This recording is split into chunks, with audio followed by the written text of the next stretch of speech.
श्री गुरुचरण सरोज रज निज मन मुकुट सुधार वरनौ रघुवर विमल जसो जो दायक फलचार बुद्धिहीन तनु जानिके सुमिरो पवन कुमार बल बुद्धि विद्या देहु वहै हरहु कलेश विकार श्यावल रामचंद्र की जय। तो आज मैं श्री हनुमान जी की कथा लेके आई हूँ। उम्मीद करती हूँ आप लोगों को पसंद आएगी। एक समय की बात है, एक ब्राह्मण दंपति की कोई संतान नहीं थी, जिस कारण से वह बहुत दुखी थे। एक समय ब्राह्मण वन में हनुमान जी की पूजा के लिए गया। वहाँ उसे पूजा के साथ महावीर जी के एक पुत्र की कामना की।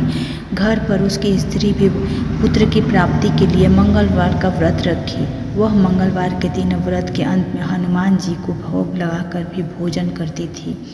एक बार व्रत के दिन ब्राह्मण न भोजन बना पाया और न ही हनुमान जी को भोग लगा सकी। उसने प्रण लिया कि वह अगले मंगलवार को हनुमान जी को भोग लगाकर ही भोजन करेगा। वह भूखी प्यासी 6 दिन तक पड़ी रही। मंगलवार के दिन वह बेहोश हो गई।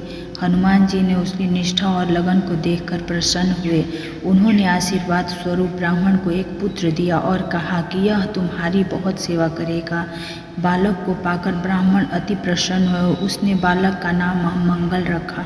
कुछ समय उपरांत जब ब्राह्मण घर आया तो बालक को देख पूछा कि वह कौन है। पत्नी बोली कि मंगलवार व्रत के प्रसन्न होकर हनुमान जी ने उसे यह बालक दिया है। ब्राह्मण को अपनी पत्नी की बात पर विश्वास नहीं हुआ। एक दिन मौका देख ब्राह्मण ने बालक को कुएं में गिरा दिया। घर लौटने पर ब्राह्मणी ने पूछा कि मंगल कहाँ है। तभी पीछे से मंगल मुस्कुरा कर आ गया। उसे वापस देखकर ब्राह्मण आश्चर्यचकित रह गया। रात को हनुमान जी ने उसे सपने में दर्शन दिया और बताया कि वह पुत्र उसे उन्होंने ही दिया है। ब्राह्मण सत्य जानकर बहुत खुश हुआ। उसके बाद ब्राह्मण दंपति प्रत्येक मंगलवार को व्रत रखने लगे। जो मनुष्य मंगलवार का व्रत कथा को पढ़ता है या सुनता है और नियम से व्रत रखता है, उसे हनुमान जी की कृपा से सब कष्ट दूर हो जाते हैं, सर्व सुख प्राप्त होता है। तो मंगलवार का दिन है आज, और आज इस कथा को स्किप ना करें, पूरे कथा को सुने। भगवान आपकी सारी कष्ट को दूर करेंगे।